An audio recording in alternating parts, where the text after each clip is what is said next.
아, 안녕하십니까. 오늘 무슨 날입니까? 왜 이렇게 약속이나 한 듯이 이렇게 결석이 많습니까? 여기 지금 안 오신 분들 전부 다 애가 아파서 안 오신 거예요? 오늘 할 차례가 어디죠?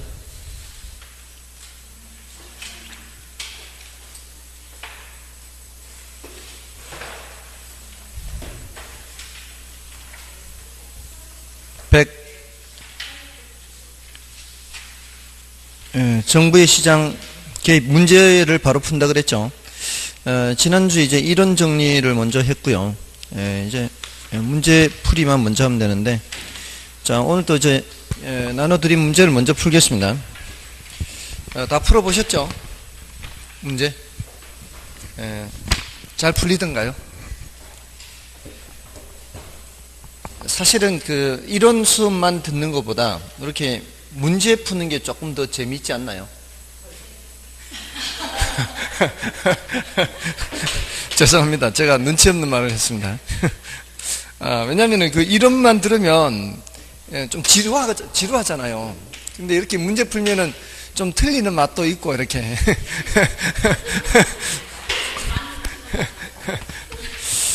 자, 1번부터 보겠습니다. 이게 너무 천편일률 똑같으면 재미없잖아요. 뭐 이렇게도 되고 저렇게도 되고 이렇게. 삶이라는 것도 그렇잖아요. 뭐 즐거울 때도 있고 또 슬플 때도 있고 이렇게. 그래야 재밌죠. 안 그러겠어요? 아니에요. 늘 즐거워야 돼요. 자, 1번부터 보겠습니다. 다음은 부동산의 개념에 대한 내용이다. 옳은 것은 1번에 좁은 의미의 부동산과 의제 부동산을 합치면은 이거는 광해 부동산 이렇게 돼야 되죠. 그래서 틀렸고요. 2번은 민법상 부동산은 토지와 정착물까지만 얘기를 해야 되죠. 그래서 틀렸고요. 그 다음에 명인 방법에 의한 수목이나 수목이 집단, 수목은 수목이 집단도 되고 수목도 돼요. 명인 방법은 그 임목에 관한 법률상 임목은 수목이 집단에 대해서 하죠. 근데 명인 방법을 갖출 때에는 한 그루만 해도 되고 여러 그루 해도 됩니다. 그래서 이런 것들은 토지와 독립된 거래의 객체가 되죠. 3번이 정답이고요. 그 다음에 법률적 개념의 부동산은 하면서 자산 생산 요소 상품까지는 경제적 개념이죠. 위치, 환경, 요거는 기술적 개념. 그 다음에 소유권 및 그 이외의 권리, 이런 것들은 법적 개념이죠. 그래서 틀렸고요. 그 다음에 5번은 선박 공장재단 건설기계, 이런 것들은 준부동산으로서 광의 부동산에 속하는 거죠. 그래서 틀렸고요. 그 다음에 이제 2번 문제는 시장 균형 가격을 상승시킬 수 있는 요인은 했죠. 자, 이거는 뭘 찾으란 뜻이에요? 그 아래 있는 것 중에서 뭘 찾으란 뜻이에요? 시장 균형 가격을 상승시키는 경우는 몇 가지가 있어요? 두 가지죠, 두 가지. 수요가 증가하거나 공급이 감소하는 걸 찾으란 얘기입니다. 그 의미가. 그러면은 이런 문장 말고 이제 반대로 시장 균형 가격을 하락시키는 경우도 두 가지가 있겠죠. 그러니까 그 문장을 보고서 뭐를 묻는지를 이제 생각을 해야 되는 거예요. 그게 이제 문제를 푸는 거죠. 그래서 이것만 생각하지 말고 반대도 생각을 하시라는 뜻이에요. 시장 균형 가격을 하락시키는 경우를 묻는다면 수요가 감소하거나 공급이 증가하는 경우를 찾으세요, 이 뜻이다, 이 말이에요. 자, 아무튼 자, 1번 지문은 대체주택에 대한 수요 증가 이렇게 돼 있죠. 그럼 이건 대수 증가 이렇게 해놓고 대체주택에 대한 수요 증가는 있고 대수반이니까 내가 그래야 되는 수요는 감소잖아요. 그럼 이건 답이 될 수가 없죠. 그 다음에 2번에 생산요소 가격 하락, 이거는 공급 증가잖아요. 그리고 건설기술 진보로 인한 생산성 향상, 이것도 공급 증가죠. 이 공급 증가도 가격이 하락하는 경우니까 저거를 해야 되고요. 그 다음에 4번에 매도자들의 아파트 가격 하락에 대한 우려감. 자, 파는 사람들이 아파트 가격할 것 같은 걱정이 들면은 어떻게 해야 되겠어요? 지금 미리 팔아야 되죠. 계속 버티고 있어요. 내려갈 때까지. 지금 미리 팔아야 될 거 아니에요. 그러니까 공급 증가예요. 그래서 4번도 아니에요. 다음에 이제 금리 인하. 자, 금리 인하만 놓고 보면은 수요도 증가하고 공급도 증가해요. 근데 그 뒤에 가로수기 뭐라고 돼 있어요? 아파트 수요의 금리 탄력도, 이렇게 있죠. 금리 탄력도, 이런 말이 나오고 있죠. 이건 뭐 흔히 쓰는 표현은 아니지만 그 의미가 금리에 대해서 수량이 얼마나 변하느냐 이 말이에요. 금리에 대해서 수량이 얼마나 많이 변하느냐, 그게 공급의 금리 탄력도보다 크대요. 수요의 금리 탄력도가 공급의 금리 탄력도보다 크다, 이 소리가 수요가 더 많이 반응한다, 이 소리잖아요. 그 소리는 수요 증가가 공급 증가보다 어떻다? 더 크다, 이 소리는 이게 더 크다. 그럼 뭐만 보란 얘기예요? 수요 증가만 보란 얘기입니다. 그래서 5번이 정답이 되는 거예요. 그리고 상식적으로 조금 더 이제 학문적인 거라기보다는 금리가 하락했을 때 공급이 증가하는 거는 이제 물건을 만들어서 내놓는 거고요. 수요가 증가하는 거는 돈 들고 시장에 오는 거예요. 어떤 게 더 빨리 반응하겠어요? 공급 증가해서 시장에 물량을 내놓을 때까지는 시간이 한참 걸리죠. 반응이 그렇게 빠르지는 않습니다. 수요가 훨씬 더 반응이 빠르죠. 금리가 내려가면 돈 빌려서 집을 사려는 게 더 반응이 빨리 나타나는 겁니다. 그래서 5번이 정답이고요. 다음에 3번은 수요의 가격 탄력성이 1.2일 때 문제에서 가격 탄력성을 알려주고 있죠. 가격 탄력성을 알려준다는 얘기는 다른 걸 묻겠다는 뜻이거든요.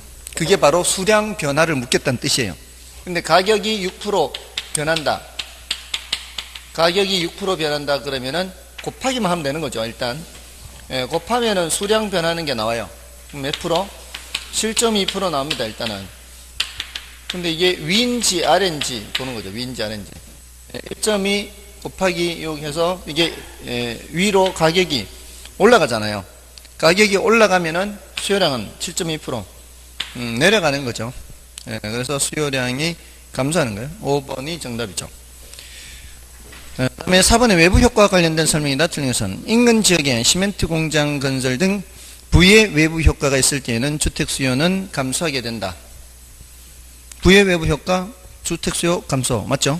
다음에 외부 효과는 생산 과정에서 발생하기도 하고 소비 과정에서도 발생하기도 하고요. 다음에 외부 효과의 제거는 시장 실패를 수정하기 위한 정부의 경제적 기능에 해당한다. 요거는 맞는 말이죠. 효율성 측면의 정책은 경제적 기능에 해당하는 거죠. 그 다음에 정의 외부 효과가 발생하는 경우 정부의 개입은 필요하지 않다. 정의 외부 효과가 발생하든 부의 외부 효과가 발생하든 정부의 개입이 필요는 하죠. 근데 이제 요 질문은 또 조심해야죠. 반드시 개입해야 되나요? 그때는 또 그거는 아니죠. 정부가 개입하지 않고 시장 스스로 해결하는 방법도 있다라는 거죠. 다음에 5번의 부의 외부 효과는 사회적 비용을 증가시키는데 사회적 비용은 생산자가 제품을 생산하기 위해 지불하는 사적 비용보다 크다. 그죠? 사회적 비용이 사적 비용보다 큽니다. 정답 4번이었고요. 그 다음에 이제 5번은 부동산 투자에 따른 위험을 설명했던 틀린 것은 부동산 투자에서 예상한 결과와 실현된 결과가 달라질 가능성을 위험이라고 한다. 맞는 표현이고요. 그 다음에 유동성 위험은 부동산 개발 기간 동안 나타날 수 있는 개발 비용의 변동 가능성 때문에 발생한다. 요거는 개발 기간 동안 나타나는 그 개발 비용 변동 가능성, 이것은 비용 위험이죠. 비용 위험. 이건 부동산 개발에서 말하는 비용 위험이에요. 유동성 위험은 현금화할 때 나타날 수 있는 가치 손실 가능성을 말하는 거죠. 그래서 2번 틀렸고요. 그 다음에 이절 위험은 이절 변동에 의하여 부동산 수익률이 변동하는 것을 말하고요. 사업 위험은 사업을 영위하면서 발생하는 수익성에 관한 위험. 이건 다시 시운위로 나누어지죠. 시장 위험, 운영 위험, 그다음에 위치 위험. 시장 위험이 제일 걱정되는 위험이라 그랬죠. 장사 안 되는 위험이 바로 시장 위험입니다. 그다음에 법적 위험이란 정부의 정책이나 법률 개정 등으로 인해 투자 수익률이 변화하는 것을 말한다. 이것은 뭐 법률 개정, 투자, 정부 정책, 법적 위험 맞고요. 그다음에 6번은 A 부동산 개발회사는 10년 후 H 지역에 상가를 건립하기 위한 부지 대금으로 매년 말을 기준으로 1억 원씩 적립하고 있다.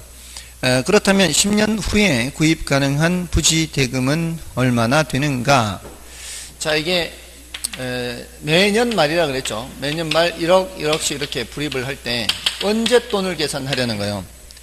10년 후에 돈을 계산하려는 거죠. 자, 이거는 다 합산되는 거죠. 이렇게 합산되는 금액은 목돈이죠. 언제 목돈? 미래 목돈이에요. 미래 목돈, 목돈의 크기를 구하려고 할 때는 연금이란 단어가 들어가야 돼요. 연금이란 단어, 목돈의 크기를 구할 때. 언제 목돈이에요? 10년 후, 미래 목돈이죠. 그래서 연금의 내가 계수가 필요해요. 그래서 10년의 연금 내가 계수는 15.9374, 요거 곱하기만 하면 되는 거죠. 자, 1억 곱하기 15.9374 하면은 15억 9,314만원, 이렇게. 다음에 7번, 정답은 6번에 3번이고요. 다음에 7번은 저당 상환 방법에 대한 다음의 설명 중 옳은 것은 하고 있어요. 1번에 원리금 균등 상환과 원금 균등 상환의 첫 회 이자 지급액은 동일하다. 맞는 말이에요? 틀린 말이에요? 여기서 많이 틀렸어요, 사람들이. 1억이라는 돈을 빌렸어요. 1년 기간, 만기가 뭐 10년이 되든 20년이 되든 1억이라는 돈을 빌렸는데, 똑같은 이자로 빌렸어요. 근데 원금 균등 상환으로 빌린 사람과 원리금 균등 상환으로 빌린 사람이 첫해 은행에 갖다 주는 돈은 달라요. 누가 제일 많이 갖다 줘요? 은행에 원금 균등이 제일 많이 갖다 줘요. 근데 첫회 이자는 어차피 1년간 10% 썼다면 이자는, 발생 이자는 어차피 똑같아요. 첫회 이자는 똑같아요. 근데 갖다 주는 게 누가 더 많이 갖다 주는 거예요? 원금 균등이 더 많이 갖다 준다는 얘기는 그만큼 처음부터 빚을 더 많이 갚는다는 뜻이에요. 그러니까 두 번째부터는 이자가 다르겠죠. 그러니까 처음에 돈을 많이 갖다 준 만큼 두 번째부터는 이자가 적게 돼요. 뭔 뜻인지 아시겠죠? 그래서 첫 회 이자는 항상 똑같아요. 첫 회 이자는 원금 균등이든 원리금 균등이든 최정식 상환이든 첫 회 이자는 다 똑같다고요. 아시겠죠? 근데 첫 회 이자는 똑같은데 갖다 주는 돈의 차이 때문에 두 번째부터는 이제 달라지는 거죠. 그러니까 원금 균등은 처음부터 많이 갚아버리니까 그만큼 두 번째부터는 이제 이자가 적어지는 거죠. 예. 그렇죠. 그러니까 제일 적죠. 그러니까 오히려 빚이 발생 이자는 똑같다고요. 발생 이자는 다 똑같아요. 첫해는 맞잖아요. 첫해는 다 발생 이자는 똑같아요. 근데 갖다 주는 돈이 다르기 때문에 두 번째부터 달라지는 거죠. 그렇죠. 이제 첫 해는 이자가 똑같은데 원금 상환액의 차이 때문에, 은행에 갖다 주는 돈의 차이 때문에 최정식은 이자에도 미치지 못하니까 오히려 빚이 늘어나는 거고, 원리금 균등과 원금 균등은 이자보다는 더 가져가니까 빚이 내려는 가요. 근데 원금 균등 상환이 돈을 훨씬 더 많이 갖다 주기 때문에 빚이 더 많이 내려가니까 두 번째는 이자가 이제 차이가 생기는 거죠. 그래서 원금 균등 상환과 원리금 균등은 첫해 이자 지급액, 지금 여기 최정식은 얘기 안 하고 있죠. 그래서 최정식은 돈을 갖다 주는 것이 이자보다 더 적게 갖다 주니까 이자 지급액이라고 얘기하지는 않잖아요. 그때는 발생이자 이렇게 얘기를 해야 되겠죠. 발생이자. 어쨌든 지금 요 1번 지문은 옳은 표현이에요. 1번 지문은. 다음에 2번에 원리금 균등 분할 상환은 점증 상환 대출에 비해 상대적으로 초기에 자금 회수가 늦다. 점증이 최정식이잖아요. 최정식은 오히려 처음에 빚이 늘어나는 거잖아요. 그러니까 원리금 균등 분할 상환이 자금 회수가 최정식보다는 빠른 거죠. 그다음에 원리금 균등 분할 상환은 저당 지불액은 저당 기간 내내 동일한 금액을 납부하는 것으로서 원금 상환액은 점점 감소한다. 저당 기간 내내 동일한 금액을 납부하는 것은 맞죠. 근데 원금 상환액이 점점 증가하는 거죠. 이게 이런 구조죠. 이렇게 똑같은 금액을 갖다 주더라도 원금 상환액은 점점 늘어나고 이자가 이렇게 점점 줄어드는 거죠. 그다음에 최저 상환 방식은 부의 상환이 발생하게 되므로 소득 증가율이 저당 상환액의 증가율에 미치지 못할 때 대출 기관 측면에서는 채무 불이행 위험이 점점 감소하는 게 아니라 점점 증가하게 되죠. 그래서 틀렸고요. 그다음에 원금 균등 분할 상환 저당은 저당 기간의 약 3분의 2 시점에서 저당 원금의 2분의 1이 상환되는 게 아니고, 이거는 일정하게 갚아나가는 거죠. 이거는 원리금 균등 상환의 경우를 말하고요. 원금 균등은 반이 지나면 반 거고 3분의 2 지나면 3분의 2 갚는 겁니다. 다음에 8번에 대문 우리나라 부동산 투자 회사에 대한 설명이다. 틀린 것은 1번에 부동산 투자 회사는 부동산 투자 회사법에서 정한 경우를 제외하고는 상법의 적용을 받는다. 맞죠? 상법에도 규정이 없으면 그때는 민법으로 넘어가게 되는 겁니다. 다음에 기업 구조조정 부동산 투자 회사는 취득한 부동산을 5년 범위 내에서 대통령령이 정하는 기간 동안 처분할 수 없다. 요거는 기업 구조조정 부동산 투자 회사한테는 적용이 안 되는 거죠.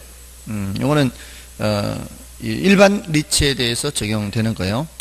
기업 구조조정 부동산 투자 회사는 샀다 팔았다가 가능합니다. 그래서 틀렸고요. 다음에 부동산 투자 회사는 영업인가 후 최저 자본금 준비 후에 현물 출자를 할 수 있으며, 현물 출자는 부동산 지상권, 임차권 등 부동산 사용에 관한 권리, 부동산 신탁의 수익권도 대상이 될 수가 있습니다. 그래서 3번 맞고요. 다음에 매 분기 말 현재 총 자산의 100분의 80 이상을 부동산 관련 증권 및 현금으로 구성하고 총 자산의 100분의 70 이상은 부동산이어야 한다. 이것은 이제 이런 규정이 있으면은 원칙적으로는 이제 예외 규정을 생각하지 말고 원칙적인 규정을 생각하는 거예요. 혹시라도 구조조정 부동산 투자 회사에 대해서는 70% 이상을 구조조정 부동산에 투자한다. 이런 규정을 알고 있더라도 일단 요거는 원칙적인 규정으로서 옳은 것이라고 봐야 돼요. 구조조정 부동산 투자 회사에 대해서는 예외적으로 적용되는 거죠. 다음에 5번은 국민연금공단 등 대통령령이 정하는 주주가 단독 또는 공동으로 영업인가를 받거나 등록을 한 날부터 2년 이내에 발행되는 주식 총수의 30% 이상을 인수하는 경우에는 주식을 일반의 청약에 제공하지 않아도 된다.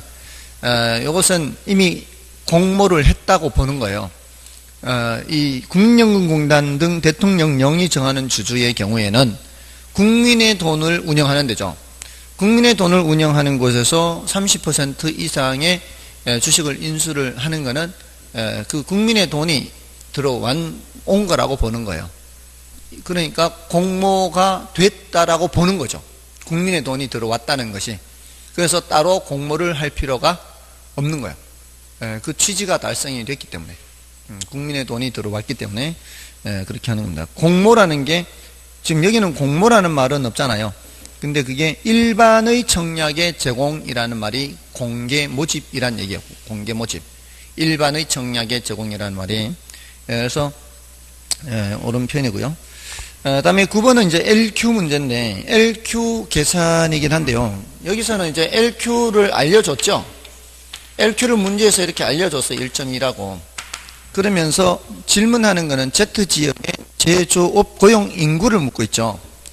그 LQ라는 게 공식이 전국의 특정 산업의 고용비 분의 지역의 특정 산업의 고용비 이렇게요. 그러니까 전국의 제조업 비율 분의 지역의 제조업 비율 이렇게 하면 된단 말이죠. 근데 전국의 총 고용 인구가 500이고 제조업 고용 인구가 100만 명이에요. 그럼 500분의 100 이렇게 되겠죠. 전국의 제조업 비율은. 근데 그 지역의 제조업 고용 인구를 묻는 거니까 지역의 총 고용 인구가 10만 명이고 지역의 제조업 고용 인구를 X명 하면은 500분의 100분의 10분의 X 이렇게 되겠죠. 이것이 1.2란 얘기거든요. 이 값이. 요거 계산하면은 약분 이렇게 하고 네모 외자 이렇게 하면 되죠. 안쪽에 10분의 이게 5X 이렇게 되죠. 10분의 5x는 2분의 x와 같죠. 약분하면은 2분의 x 요거 약분되니까 요것이 1.2란 얘기잖아요. 그러니까 x는 2.4 이렇게 되는 거죠. 그래서 24,000명 이렇게. 다음에 10번에 다음 중 지역 분석에 관한 설명으로 적당하지 않은 것은 1번에 인근 지역 내에 존재하는 사례를 채택할 경우 지역 요인의 비교 작업은 필요 없지만 지역 분석은 필요하다. 이거 맞는 말입니다. 사례가 같은 지역에 있는 거죠. 인근 지역이면 같은 지역에 있으니까 그는 지역 요인의 비교 작업은 필요 없어요. 근데 지역 분석은 반드시 해야 되는 거죠. 지역 분석이나 개별 분석 이런 분석 작업은 반드시 해야 되는 작업이에요. 다음에 2번 부동산의 가격은 최유효 이용을 전제하여 파악되는 가격을 표준으로 하여 형성되고, 자, 요거는 이제 최유효 이용 원칙을 말하는 거예요. 그리고 부동산의 최유효 이용은 지리적 위치의 고정성으로 인해 지역적 특성의 제약을 받기 때문에 개별 분석에 앞서 지역 요인의 분석이 선행되어야 하는 것이다. 맞죠? 그러니까 최유효 이용을 표준으로 해서 가격이 형성된단 말이에요. 그러니까 최유효 이용이 뭔지를 알아야 되고, 근데 그 최유효 이용이라는 것은 그 지역에 영향을 받을 수밖에 없으니까 그 최유효 이용을 파악하기 전에 뭘 먼저 분석하는 거예요? 지역 분석을 해서 표준적 이용을 판정하는 거죠. 그래서 맞는 말이고요. 그 다음에 인근 지역 범위가 지나치게 확대되면 가격 수준의 판정이 어렵게 되고 지나치게 축소되면 사례 자료를 구하기가 힘들게 된다. 맞죠? 그 다음에 지역 분석의 대상으로서 유사 지역은 인근 지역과 지역 특성이 유사하며 지리적으로 인접한 지역을 말한다. 여기 틀렸죠? 지리적으로 인접할 필요는 없습니다. 다만 동일 수구권 내에는 있어야 되죠. 그 범위 안에는 있어야 되고. 그 다음에 5번 인근 지역의 상대적 지위 및 표준적 이용 상태를 명확하게 파악하기 위해서는 인근 지역만을 분석의 대상으로 할 것이 아니라 유사 지역과 이 양자를 포함하는 보다 광역적인 동일 수권 및 그 주변의 같은 용도 지역에 대한 비교 검토가 있어야 한다. 그렇죠. 정답은 4번이고요. 자, 이렇게 해서 다 풀어봤고요. 자, 오늘은 이제 정부의 시장 개입과 관련된 내용 이걸 보겠습니다. 지금 다들 계획표는 잘 세우고 계시나요?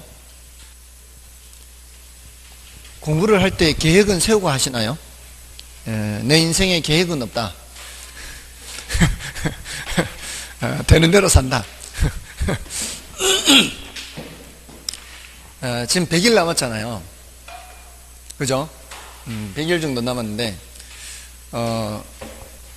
공부라는 게 그게 실천을 하든 안 하든 일단은 계획은 세워야 돼요. 작심삼일이 되든 내 인생에 지금까지 3일 이상 실천한 적이 없다 할지라도 일단 계획표를 세워야 돼요.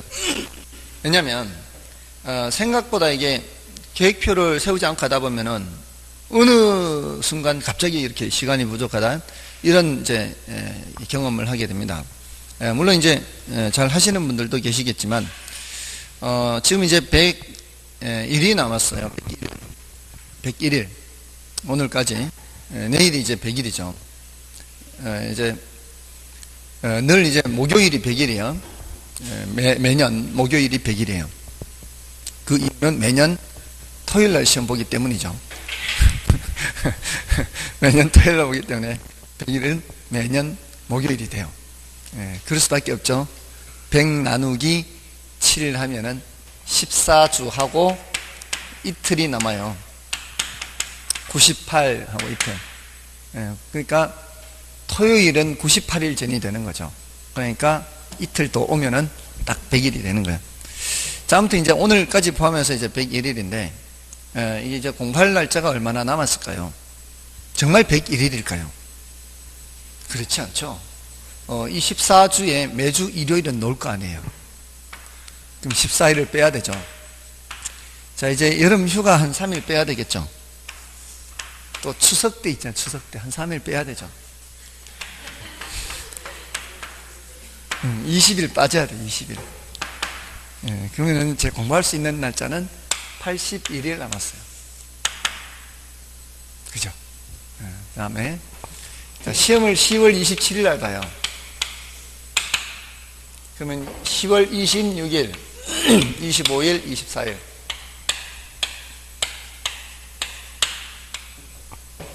이렇게 역산으로 가는 거예요. 역산으로. 이날 뭐 해야 될까요? 26일.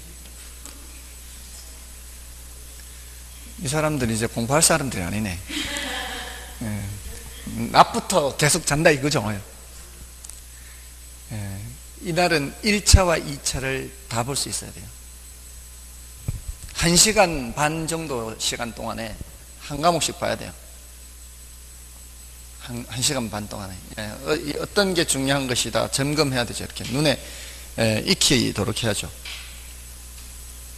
1차, 2차 다 봐야 돼, 이날.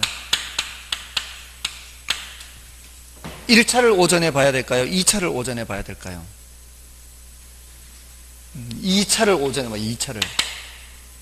시험에 가까운 시간에 더 중요한 걸 해야 돼요. 조금이라도 더 근처에 받는 게 더 기억에 남을 거 아니에요. 1차를 오후에 봐야 되는 거지.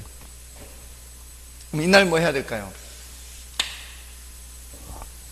1차를 해야죠, 1차를.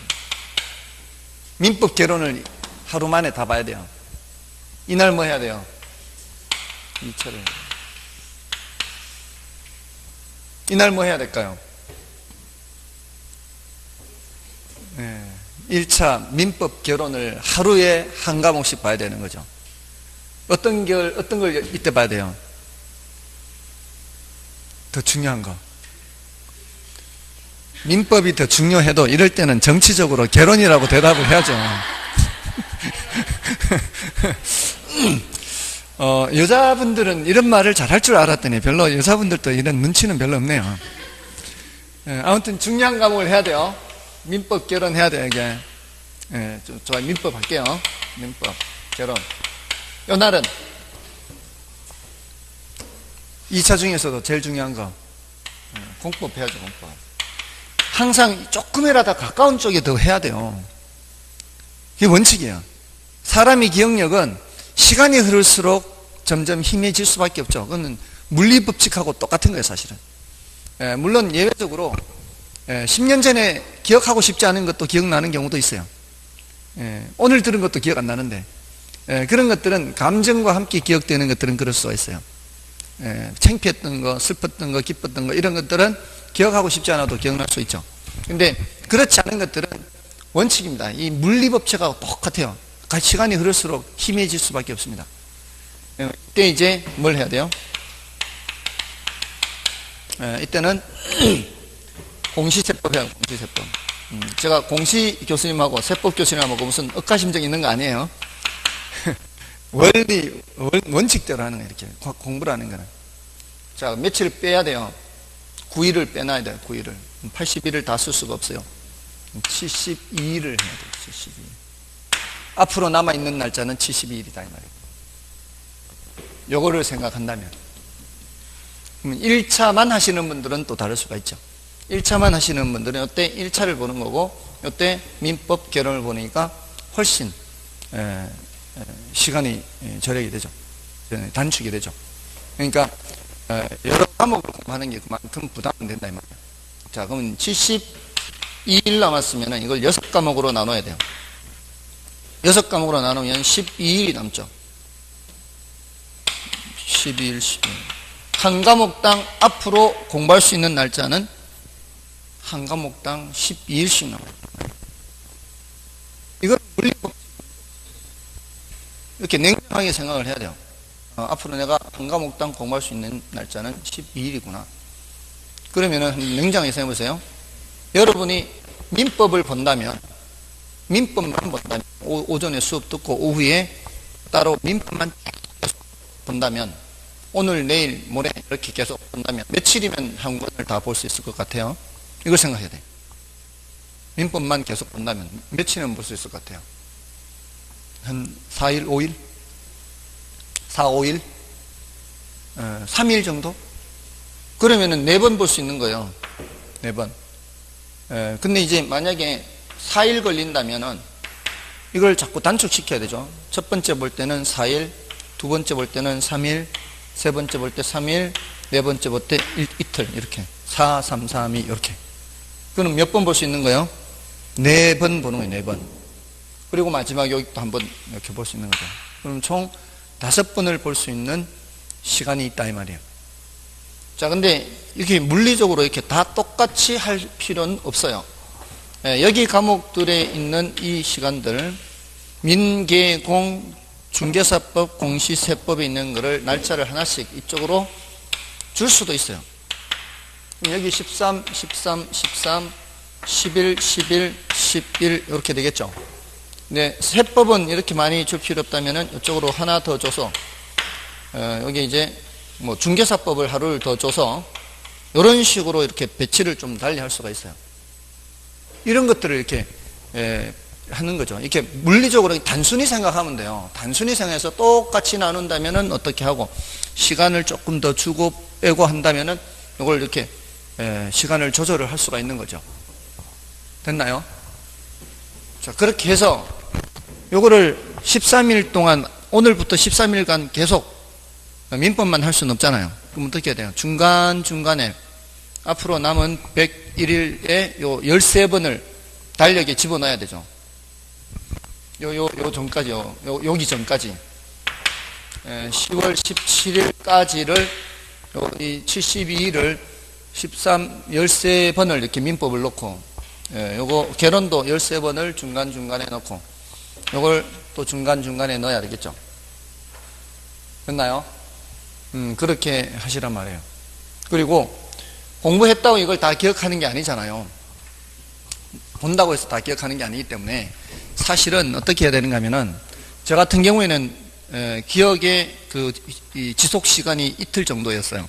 예전에 고3 때 공부할 때 기억의 지속 시간이 이틀 정도란 얘기는 이틀을 지나버리면 다시 그 내용을 봤을 때 공부를 하는데 시간이 굉장히 많이 소요돼요. 예를 들어 2시간을 공부해서 진도를 10페이지를 나갔어요. 이틀 전에 진도를 10페이지 나갔는데 한 3, 4일 돼서 다시 보면은 거의 그만큼의 시간이 소요될 정도로 기억이 가물가물해진다 이 말이에요. 그래서 이틀 지났을 때는 한 30분 정도는 2시간 정도 했는 거는 30분 정도를 들여서 4분의 1이죠. 시간을 4분의 1을 들여서 복습을 해줬어요. 이렇게 복습을 하면은 그 기억이 지속되는 게 훨씬 더 길어져요. 한 번 딱 터치를 해주는 게. 그러면은 보세요. 총 2시간 반을 공부하는 거죠. 총 2시간 반을 공부하는 건데 그 효과는 2번을 본 거와 똑같은 거야. 4시간을 본 효과와 같은 거죠. 이게 이제 공부의 효율인 거죠. 누구에게든 시간은 24시간 똑같습니다. 그럼 어떻게 효율적으로 하느냐는 거죠. 더 적은 시간을 보더라도 더 많이 본 효과가 나타나도록 하는 거 아니에요.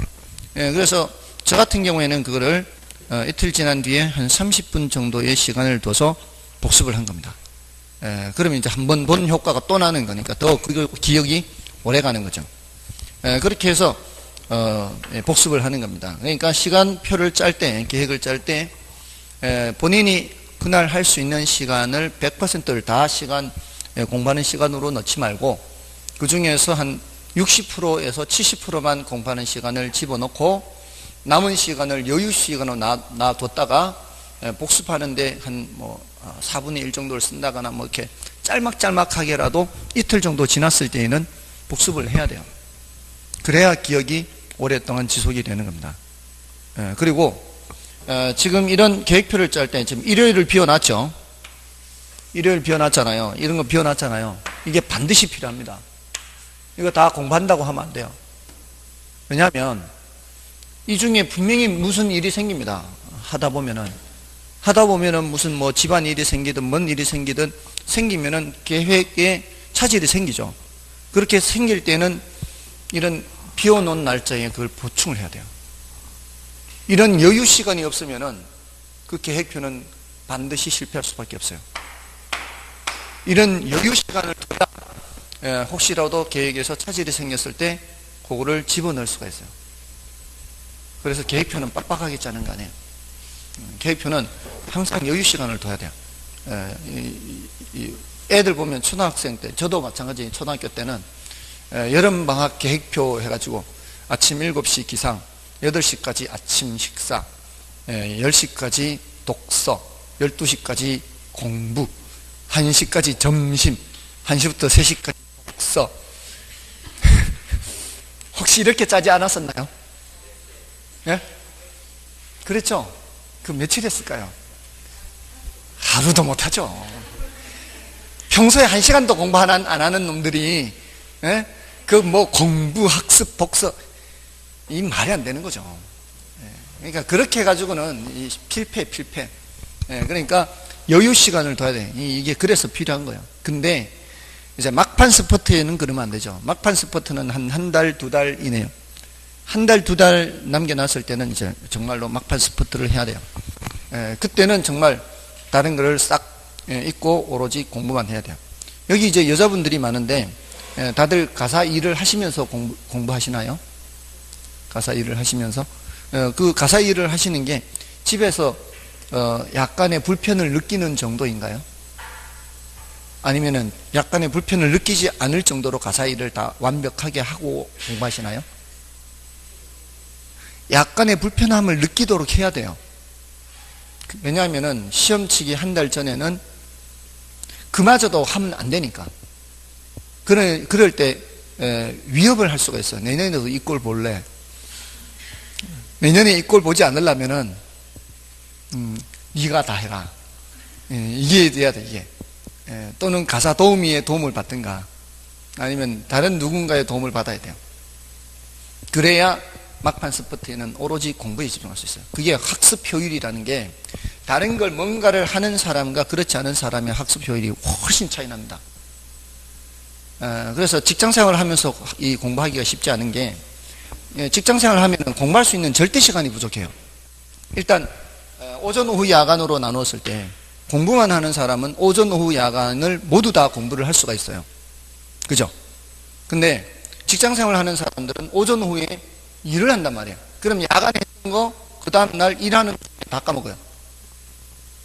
효율이 안 올라요. 근데 공부만 하는 사람은 계속 공부하고 잊어먹지 않고 계속 하기 때문에 효율 면에서 훨씬 뛰어나요. 물론 공부만 한다고 해서 공부만 하는 게 아니라서 다른 걸 해서 이제 문제인데, 그러니까 막판 스포트에는 그렇게 하면 안 된다고요. 막판 스포트에는 오로지 공부만 해야 되는 거예요. 그러면 지금까지 그렇게 많이 하지 않더라도 막판 스포트를 어떻게 하느냐에 따라 엄청나게 점수가 올라갈 수 있는 거예요. 막판 스포트가 그거는 한 달에서 아주 길어야 2달이에요. 그거 동안은 막판 스포트를 할 수가 없어요. 그 초가 돼버리면은 그런 시간을 힘들어서 그렇게 할 수가 없어요. 예를 들어 제가 막판 스포트를 어떻게 했는지를 이제 알려드리면, 제가 막판 스포트 했는 거예요. 고3 때 2시에 잠을 자요. 2시까지 공부하고 6시 반에 일어나요. 요거를 33일간인가 34일간 했어요. 제 기억에 33일. 마지막 시험 치기 이틀 전까지.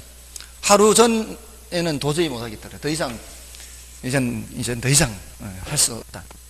책도 다 됐고 이제 지금 하루 더 해야 내가 더 이상 할 수 있는 게 없다는 생각이 들어서 33일인가 34일 했는데, 6시 반에서 7시까지는 이틀 전에, 아까 말씀드렸죠. 이틀 전에 공부했던 거, 한 2-3시간 했던 거 30분 동안 복습하는 시간이었어요. 눈 뜨자마자 바로 그냥 일어나서 공부하는 거죠.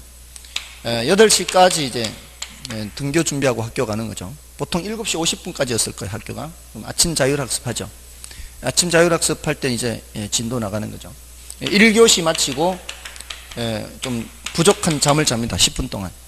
그 다음에 대신 지금 이렇게 할 때요, 눈 뜨고 공부할 때는 정신 바짝 차립니다. 눈 뜨고 공부할 때는 정말 집중해서 하고요. 잘 때는 그냥 자고.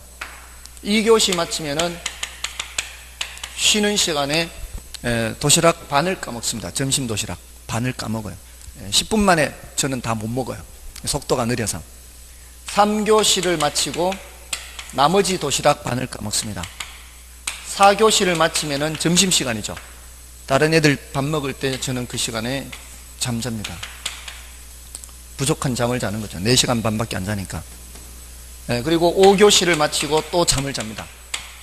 10분 동안. 그러니까 10분 동안 여기는 좀 많이 잘 수 있죠. 그리고 6교시를 마치면 저녁 도시락을 반을 까먹어요. 7교시를 마치면 저녁 도시락 나머지 반을 까먹습니다. 그러면 8교시까지 이제 자율학습이에요. 8교시, 7교시 또는 8교시가 자율학습인데 8교시 마치면은 청소하고 이제 저녁 먹고 야간 자습을 하죠. 야자를. 그 시간 동안에 저는 이제 쭉 10시까지 공부하는 거죠. 다른 애들 청소하고 밥 먹을 때 저는 복도에 나가서 공부합니다. 서서 공부하는 거, 서서. 그리고 다른 애들 저녁 밥 먹을 때 저는 계속 공부하는 거죠. 그리고 10시에 이제 마치면 집에 이제 11시까지 가서 10시에서 11시 사이에 하교하고 집에 야식 먹고 다시 공부 준비 들어가는 거죠. 11시부터 2시까지 또 공부하는 거죠. 이러면 이게 배가 출출해지게 됩니다. 이때 야식을 막 잔뜩 먹습니다. 하루 4끼를 먹는 거죠. 하루 4끼를 먹고 이렇게 2시가 되면 이제 출출해지는 거죠. 그럼 다시 이렇게 자는 거죠. 이거를 30며칠 했어요. 정말 죽는 줄 알았습니다.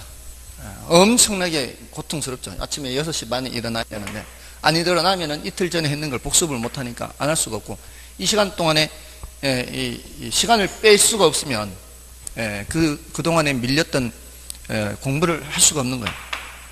이 시간이 꼭 필요했던 거죠. 그러니까 정말 죽을 지경이었습니다. 근데 이제 30며칠을 하니까 성과는 엄청 좋았습니다.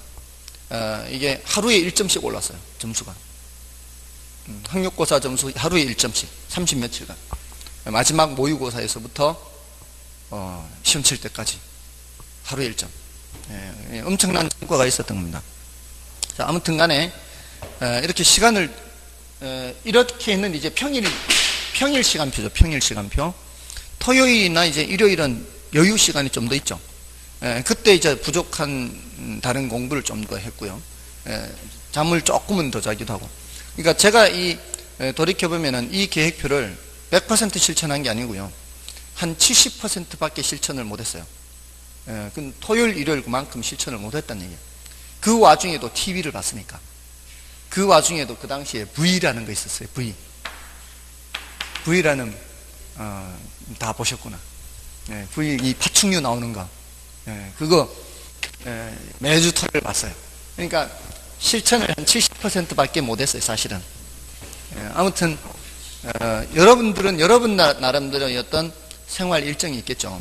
그 생활 일정에서 낭비되는 시간이 어떤 시간이 있는지 없는지 그런 것들을 파악을 해서 가능한 한 낭비 시간을 없앨 수 있도록 그렇게 시간을 좀 짜서 그렇게 실천을 하시라고요. 아무튼 뭐 이 잔소리면 잔소리인데 아무튼 얘기하느라고 시간이 많이 흘렀는데 문제풀이는 좀 쉬고 하겠습니다.